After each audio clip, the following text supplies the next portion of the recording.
Hello, thank you for joining me for the Virgo full moon. So we have the Virgo full moon on February 27th. It's at 3 in the morning, early Saturday morning. So we will really see the fullness of the moon on Friday evening. That's Eastern Standard Time. And of course, because it's a Virgo full moon, Virgo will feel the energy strongly. It's your full moon. And yet Pisces ascendant and Virgo ascendant will probably, be able to really resonate with us. And if you have any planets that are in the first 10 degrees of around the 8 degree, because it's at 8 degrees, you'll feel it strong. However, the signs that are really, if you have planets in the early degrees of the fixed signs, especially Taurus and Aquarius, this full moon will bring out whatever it is that you are dealing with in life in a strong way. So what is the core energy of a Virgo full moon? The sun's over in Pisces. Pisces is about compassion, creativity, being able to escape from the humdrum of everything that needs to get done. And Virgo is about the routine of life and service. So compassion and service has a lot to do with this full moon. Where do you feel compassion for self, service, being able to feel that your life in some way has meaning, is of service, and the right balance between those two. So that's always, every year when it comes around. Do I have the right balance between being able to take care of my spiritual life, if you want to call it that Pisces, being able to unplug from the world and rejuvenate, to shut off all the noise of the material world and to seek connection with the world of the spirit, and to have the right balance with the Virgo world, which is the practical everyday life, getting the routine of life down so things don't get piled up. And then you get flip side is feeling overwhelmed with Pisces and taking care of your mind, body, spirit, health. So that is always one of the essentials. But how the planets line up every year, as my fellow stargazers know, it gives a different twist to it. And this particular full moon is intimately connected with the Saturn-Uranus square that's been going on and will go on all year. Why? It's not one of those major aspects. We call them Ptolemaic aspects: opposition, square, conjunction. It's hard. It's in an aspect that represents that we can't quite feel it, see it, but we know that it's there. It's a semi-sextile, and it's 150 degrees. It's called a quincunx. So there's an energy of growing into it, feeling it, and growing into it. And what does this mean? What does it mean in your life when that Saturn-Uranus, what is Saturn-Uranus square? You might not have listened to anything about that, but the Saturn-Uranus square, and it's a global energy. So globally, there is a battle between the Uranian concept of wanting to awaken humanity, change concepts. There's a fundamental change that can be going on in terms of the Taurian aspect. A lot of that can be is like, what is fair financially, land, earth, and certainly there's a lot of earth changes. And I have a video on Uranus and Taurus that explains it a lot more. And then the Saturn in Aquarius is that, so Saturn wants structure. And it goes back to, when I say it goes back to, there's an energy that goes back to the Saturn-Uranus conjunction, which is so strong about making some changes in the natural structure of life. So now we have the square. So what's working for you in the structure of your life? What needs to go? What needs to stay?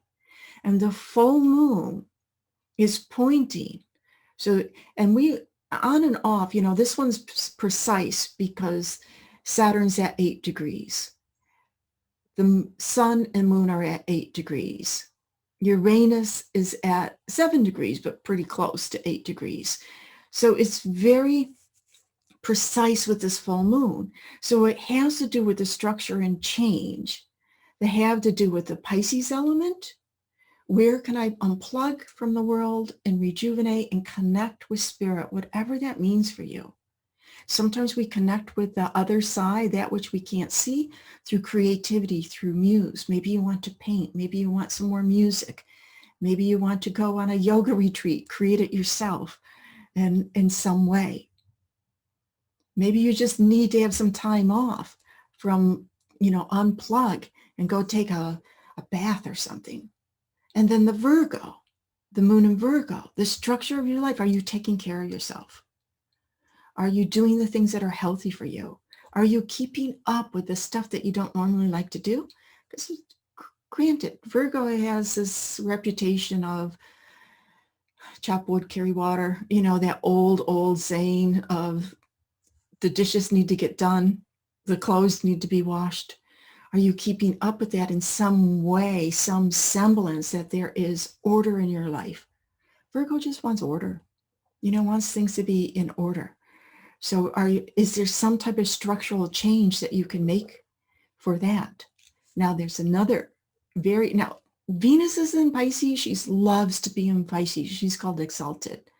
So that is really adding to the unplug, creative. Maybe it's just zoning out and reading a mystery or reading a fantasy book. Pisces love, what's the ideal? What's the fantasy? Now, there's another energy that's going on that's very important. And again, it's another energy that's not quite as easy to see. Before I jump to that, I just want to mention Chiron also is connected in this energy because Chiron's at that 7 degree. It's only 1 degree away from that 8 degree opposition of the sun and the moon, the full moon. So Chiron, the healing aspect. And it can bring up, if you feel angry about stuff, there's Chiron and Aries can trigger a lot of anger around wherever we have been wounded. And that Aries side, I'm just mad about it. So if something's going on, that can be triggered in your life too. But what else is going on that's very important? We have the last of 8 semi-squares. Semi-squares are a hard aspect. It's dividing the circle by 8. And of what? Of Neptune and Uranus. So Uranus was conjunct Neptune in 1993 for the last time. So the Uranus-Neptune square has been going on and off. They've been having this dance for the last 2 years. And this is the last one. So what does Uranus-Neptune want? Uranus was conjunct, and it's a huge cycle. We may not feel it in our personal life, but it's because it's a huge cycle, mundane astrology, world events. But we can see the changes coming. And the last of the Uranus conjunction of Neptune was in 1993 at 18 degrees of Capricorn. And so if you were born around 1993, you also will be feeling this full moon very strongly. But the Uranus conjunct Neptune in Capricorn, remember, where do we have this big Saturn-Pluto conjunction? January 2020, Capricorn. It is a change that's going on our planet about the structure, about how we relate to authority, how we relate to work, how we relate to corporations, and those that are in power and those who are abusing power. So there's this, we can see this grinding change. Now, how about you? how does it come into your life?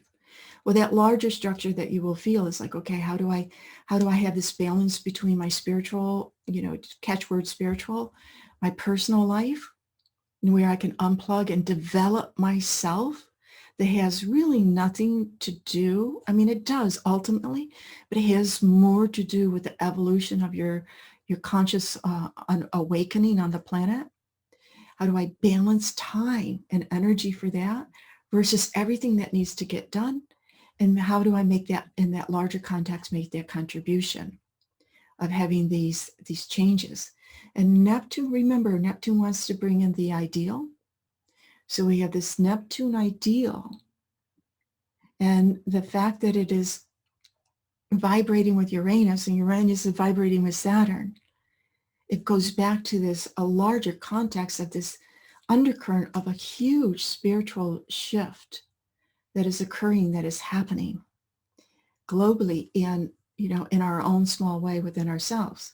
Now, just as a side note, Mars is at 27 degrees of Taurus, and it's just past this fixed star called Elgo. Elgo in traditional astrology was considered this really, really tough energy, the beheading energy.